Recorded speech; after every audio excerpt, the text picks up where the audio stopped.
오늘은 에스더 우리 9장입니다. 에스더는 10장까지로 되어 있는데 10장은 3절밖에 없습니다. 그래서 거의 다 온 것이죠. 그래서 오늘 다 끝낼 것인가 하면 그렇지는 않고 다음 주일에 한 번 더 유다인의 오늘날까지 지키는 부림절이라는 절기에 대해서 또 에스더를 지나오면서 조금 더 생각했으면 하는 이야기들을 나누고 다음 주일에는 우리 에스더를 마무리하려고 합니다. 오늘은 이제 9장을 함께 읽은 9장을 중심으로 좀 살펴보려고 하는데 9장을 시작하면서 1절을 보죠. 1절은 오늘의 날짜를 말해주죠. 오늘은 아달월 곧 12째 달 13일, 오늘은 12월 13일입니다. 이날은 에스더서에서는 매우 중대한 그러한 날이지요.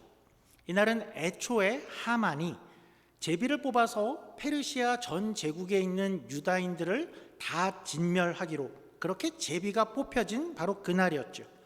그날이 되면 전국에 사는 페르시아 전 제국의 유대인들을 마음대로 가서 진멸하고 재산을 탈취해라 하는 그런 날이었습니다. 그런데 그날에 새로운 조서가 또 더해졌었죠.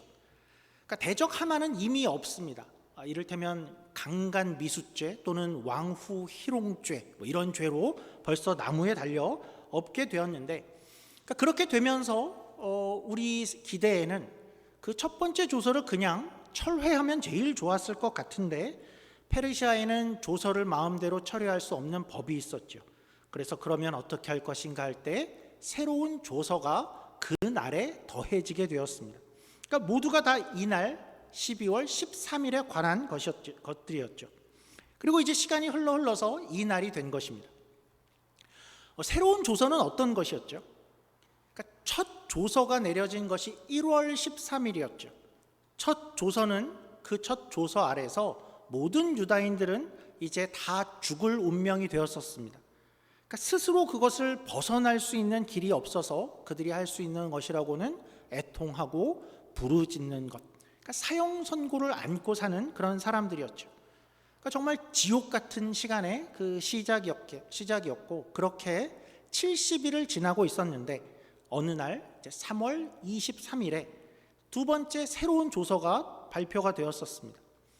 모두가 다 죽을 운명이었는데 이제는 그냥 죽지 않고 대적과 이렇게 싸울 수 있고 어떤 살 길이 마련된 두 번째 조서였죠. 두 번째 조서는 12월 13일이 되었을 때 그 내용은 흩어진 유다인들이 모일 수 있게 했고, 그리고 그들을 치러 오는 대적들을 향해서는 방어권을 갖는 그런 조서고 그런 날이었습니다.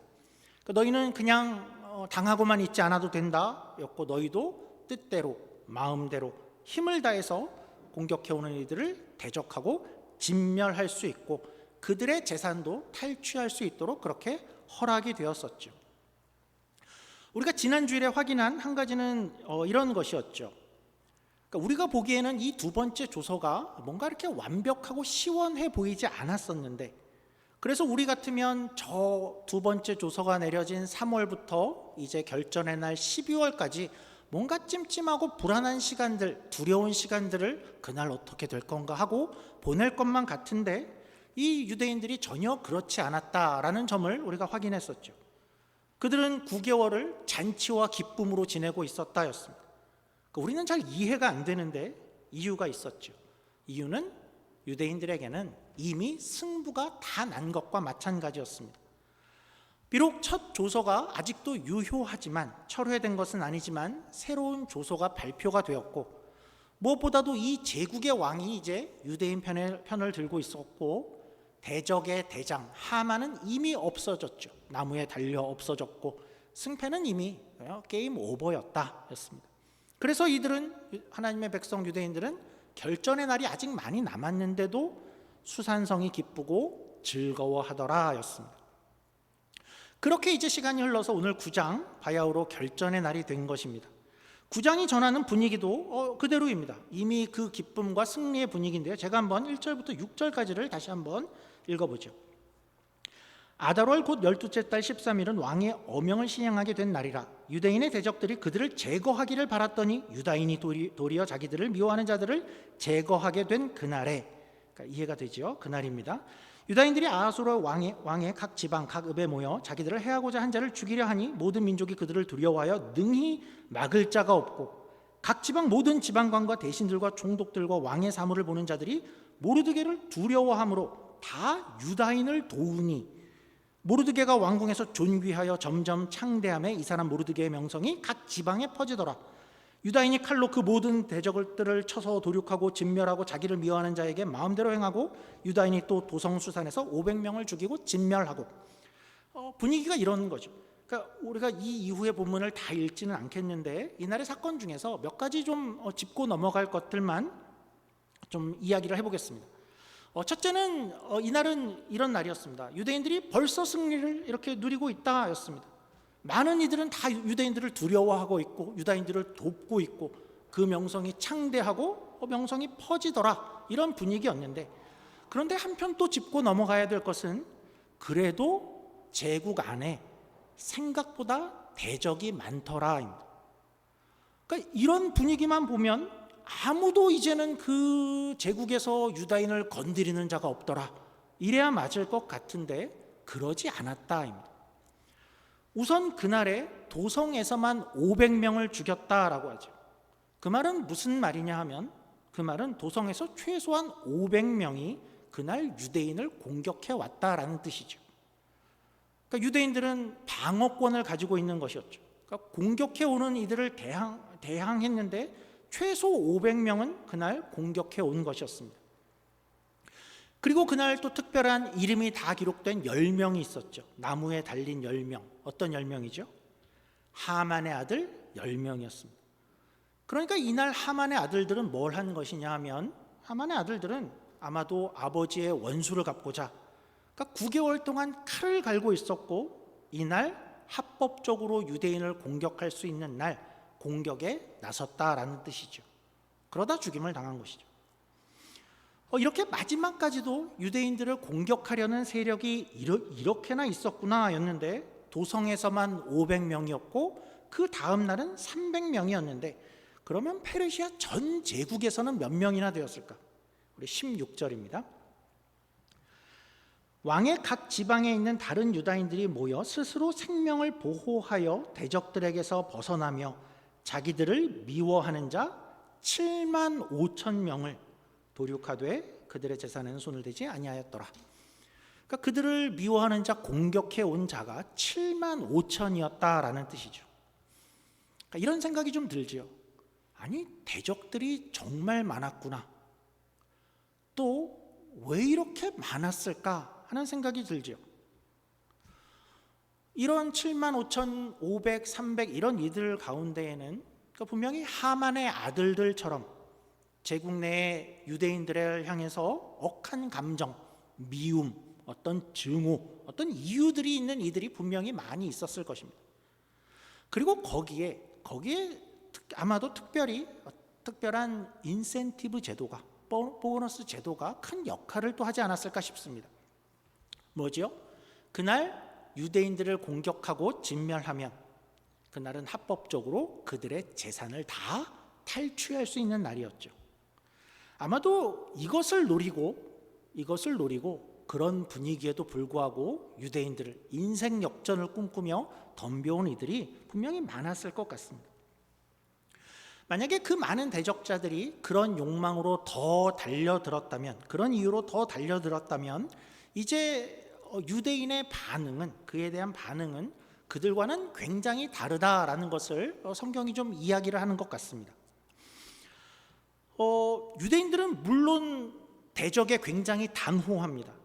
그러니까 이 일은 어떻게 타협을 하거나 어영부영 대처할 수 있는 일이 아니죠. 목숨이 달려있는 일입니다. 9개월을 아니면 첫 조서부터 11개월을 벌써 공격해온 대적들이고 그리고 이들을 단호히 물리쳐야만 했습니다. 그런데 유대인들은 그 친대적들의 재산을 어떻게 했는가 하는 것이 생각보다 많이 강조가 되고 있습니다. 구약성경에서 강조는 자주 어떻게 표현이 되죠? 그러니까 반복으로 나타나는데요. 우리 10절 보죠. 10절입니다.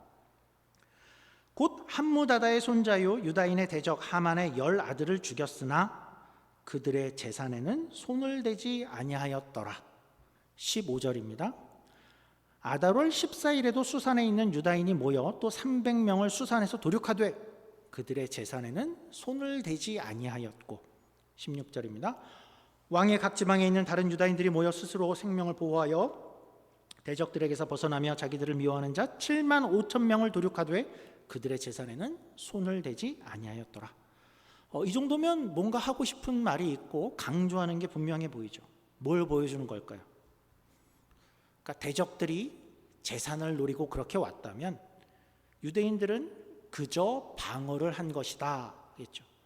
방어를 하고 나서 그들의 어떤 재산을 탈취하겠거나 하는 것에 전혀 마음을 준 것이 아니더라를 말하고 싶은 것이죠.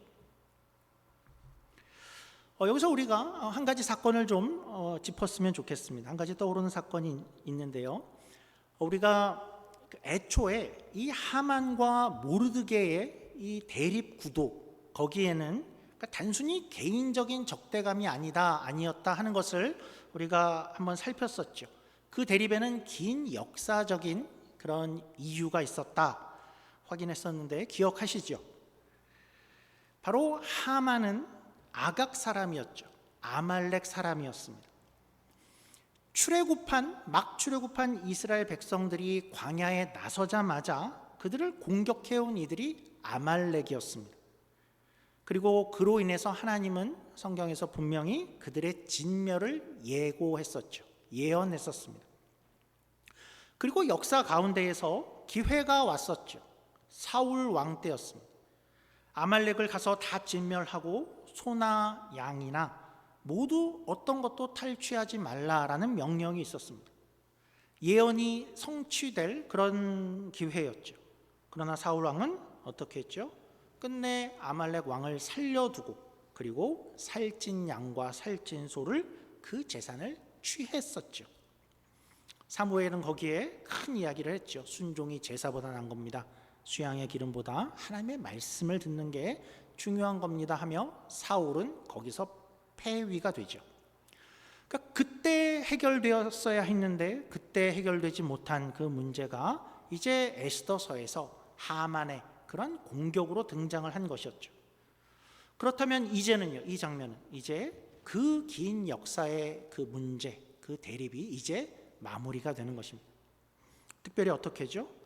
그때 사울은 그들의 재산을 취했었는데 지금 유대인들은 계속 강조가 되죠. 그때와 다르더라. 사울은 재산을 탈취하는 데 마음을 갖고 있었으나 이제 이들은 재산에 끝내 굳이 전혀 손을 대지 않더라입니다. 그러니까 사울은 죽여야 하는 이는 살려두고 빼앗지 말아야 될 것은 빼앗아 왔는데 이제 하나님의 백성들은 죽여야 하는 이를 죽이고 재산을 가져오지 않더라. 그렇게 실패가 회복되어지고 길고 긴 전쟁이 이제 마무리가 되어지는 그런 사실은 감격적인 장면이 되는 거죠. 마침내 하나님께 온전히 순종하는 그런 모습을 보여주는 장면이 되는 것입니다. 여러분, 이것은 우리에게 무엇을 말해줄까요? 혹시 우리는 이렇지 않을까요? 우리는 혹시 하나님께 순종해야 되는 것이 분명히 있는데 아직 미루고 있는 것이 있지 않을까요? 하나님 앞에 결단한 것이 있는데 자꾸 주저하는 것이 있지는 않을까요? 하나님께서 분명히 말씀하시는 것 같고 보여주시는 것이 있는 것 같은데 현실 앞에서 시작하지 못하고 있는 것은 없는가? 성경의 긴 역사는 이제 그것이 마무리되어지고 이제 순종되어지고 시작될 때가 된 것 같다라고 우리에게 말씀하시는 것일 것입니다. 주저하는 것은, 신앙에서 주저하는 것은 늘 좋은 방법이 아닌 것 같습니다. 특별히 순종에 관해서는 빠를수록 또 단호할수록 큰 복이 되죠. 우리 아마 본인만이 알 것입니다. 혹시 내가 하나님 앞에 결단하고 순종하겠다 하는 것이 있다면 그것을 오늘 또 결단하시고 또 시작할 수 있기를 축원합니다. 자, 여기까지 왔습니다. 에스더서 많이 왔는데 좀 어떻습니까? 에스더서는 굉장히 흥미진진하고 반전에 반전이 있고 긴장감도 있고 스릴감이 넘치는 그런 이야기죠. 그런데 우리가 늘 던져야 하는 질문이 한 가지 있습니다. 이 이야기가 우리가 어떤 동화책이나 이솝 우화나 어떤 그런 데서 읽은 내용이 아니라 이 내용이 성경에 있는 내용이기 때문인데요.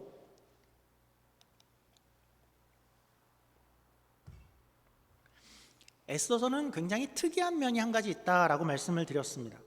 에스더서에는 하나님이라는 단어, 여호와, 기도, 찬양 이런 신앙적인 단어가 한 번도 나오질 않습니다. 또 구약이라면 늘 등장할 것 같은 성전, 제사, 율법, 언약 한 번도 나오질 않습니다. 또 물론 구약이니까 물론 그렇겠지만 당연히 십자가, 구원, 복음, 죄의 용서 이런 내용도 하나도 없습니다. 그런데 우리는 이제 신약을 다 알고 나서 이 에스더서를 돌아가서 이 이야기를 읽어보면 정말 신기한 것은 비단 하나님이 그렇게 등장하지 않지만 하나님의 백성을 도우는구나는 물론인데 그것을 넘어서 이 에스더서에는 그 안에 분명히 십자가가 보이고 구원이 보이고 복음이 보이고 우리 신약의 성도들의 상황이 너무나도 잘 보입니다. 그것이 에스더입니다. 그리고 그것을 한번 보게 되면 그러면 그 다음부터는 에스더서를 볼 때마다 이것이 안 보일 수가 없습니다. 그러니까 마치 이런 것과 비슷하지 않을까 해서 한 가지 그림을 좀 가져왔는데요. 한번 띄워주시죠. 이 그림을 혹시 아시나요? 어느 이렇게 사진사가 눈밭에서 찍은 사진이다라고 이렇게 전해지는데요. 이 그림을 보면 여러분들은 뭐가 보이시나요? 제가 초등학교 때 저희 집 거실에 액자에 저 그림이 달려져 있었습니다. 근데 그 당시에 어떤 이 그림에 관한 소문과 풍문이 있었는데 이 그림을 보면서 여기서 봐야 할 것을 못 보는 사람은 구원을 받은 것이 아니다. 그런 말들이 있었습니다. 혹시 들으셨는지 모르겠습니다. 하나님의 백성이라면 하나님께서 택한 이들은 이 그림을 보면 여기서 뭘 봐야 되죠? 예수님이 보일 것이다 였습니다. 여러분 다 보이시나요? 아니면 어떤 분은 검은 것과 하얀 것 이렇게 보이시는 분도 있을까요? 어떤 분들은 이걸 척 보면 그냥 예수님의 얼굴을 봅니다. 저는 저기서 예수님의 얼굴을 볼 때까지 꽤 긴 시간이 걸렸습니다. 그래서 고민을 많이 했었죠. 도무지 안 보였었습니다. 그런데 어느 날 탁 보니 예수님이 보였습니다. 그리고 그 다음부터는 너무 신기한 게 아무리 안 보려고 해도 그냥 예수님의 얼굴이 보이게 되었죠. 혹시 계신 분들 중에 안 보인다고 걱정하실 필요는 없습니다. 구원에 관한 것은 절대로 아니고 하고 싶은 말은 뭐냐 하면 처음에는 안 보이지만 어느 날 저기서 예수님을 보게 되면 그 다음부터는 안 보일 수가 없다라는 이야기를 하고 싶은 것입니다. 그것이 마치 에스더서의 예수님과 같다입니다. 에스더서를 보면서 한번 거기서 십자가와 복음의 내용을 보게 되면 그 다음부터는 에스더서가 단지 구약의 흥미진진한 이야기로만 읽히지 않습니다. 거기서 복음과 십자가와 신약의 성도들이 보이게 되죠. 한번 설명을 해보겠습니다. 어떤 면이 있는지. 에스더서에는 첫 번째 조서가 있었습니다. 첫 번째 명령, 법이 있었죠. 그 첫 번째 법은 죽음의 법이었습니다. 그 법 아래에서 유대인들은 모두가 다 죽음을 당할 수밖에 없는 그런 법이었죠.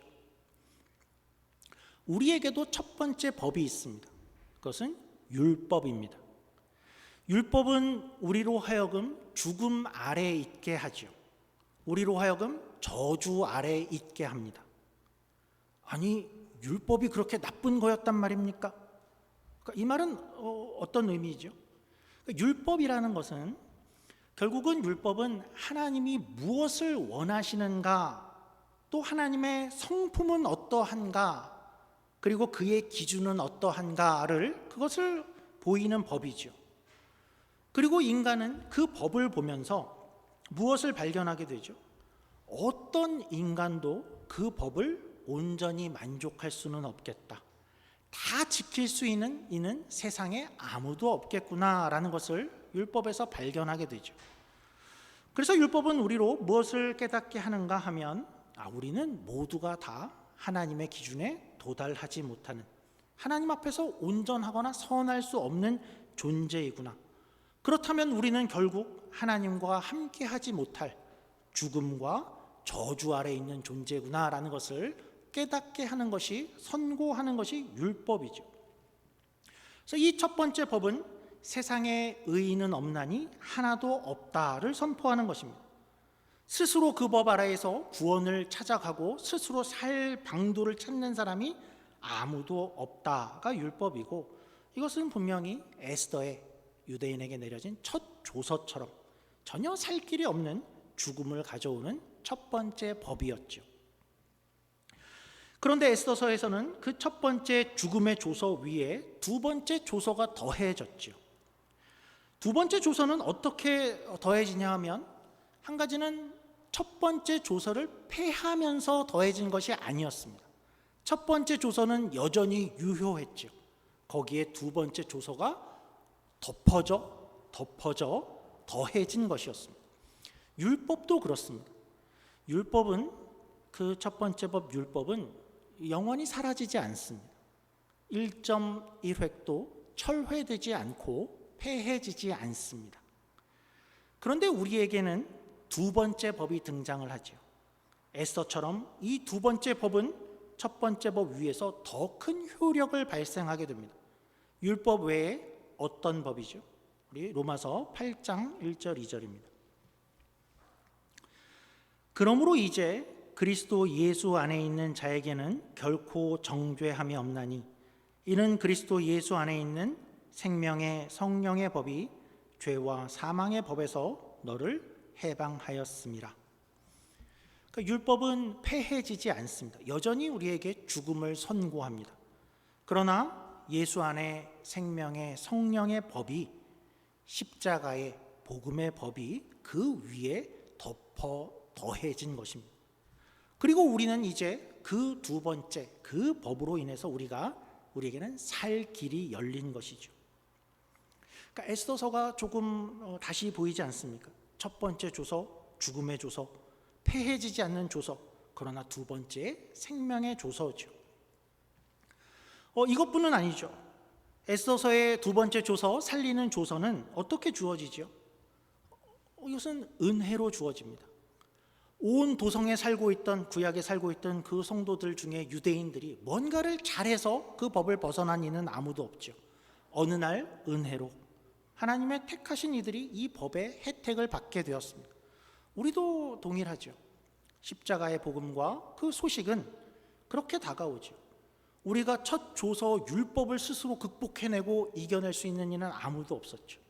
그런데 우리는 어느 날 두 번째 조서가 왕에 의해서 그 일이 이루어졌다라는 소식을, 그 반포된 소식을 우리는 들을 뿐입니다. 그리고 그 소식을 믿으면 그 순간에 우리는 기쁨과 또 최종 승리의 잔치를 누리게 되는 것이죠. 또 이 두 번째 조서는, 이 생명의 법은 어떻게 되어야 되죠? 빠르게 온 세상에 전파되어야 됩니다. 이 소식을, 이 기쁜 소식을 열심히 전달하는 모습이 또 등장하죠. 우리 에스더 8장 14절입니다. 왕의 어명이 매우 급함에 역졸이 왕의 일에 쓰는 준말을 타고 빨리 나가고 그 조서가 도성수산에도 반포되니라. 복음이 그렇게 전해져야 되죠. 또 복음을 받는 사람의 변화도 우리가 에스더서에서 발견하게 됩니다. 에스더서의 처음의 분위기는 어땠죠? 우리가 기억하건대 자신들이 하나님의 백성임을 숨기고 있었죠. 모르드게도 에스더도 야, 유다인인 거 말하면 안 돼, 그렇게 살았었죠. 그러나 두 번째 조서 이후 어떤 변화가 보이죠? 자신들이 하나님의 백성인 것을 자랑스러워하죠. 또 오히려 세상의 사람들이 유다인이 되려고 하더라, 하나님의 백성이 되려 하고 있고 복음이 사람들을 끌어들이고 있습니다. 마지막으로 한 가지만 더 볼까요? 우리가 지난주에 확인한 바입니다. 이 두 번째 조서가 발표된 그때는 아직 최종 마지막 날이 아니었었죠.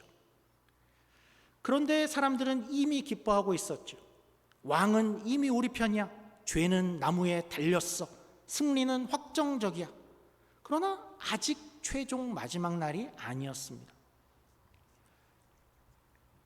유대인들에게는 이제 두 번째 조서가 3월인데 12월까지 9개월이 남아있지만 그 기간 승리는 확정적이었지만 한편 그 사이에 대적들이 남아있는 시기이기도 했죠.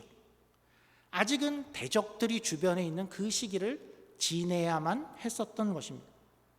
이것이 우리 신약을 사는 우리 크리스찬 성도의 모습과 너무나도 같지요.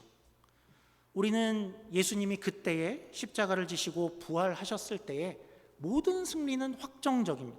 이것이 변할 여지는 없습니다. 그러나 아직 최종 마지막 날은 아직 아니죠. 아직 우리는 그 기간 중에 우리 주변에 여전히 대적들이 있습니다. 신앙을 공격하는 이들도 있습니다.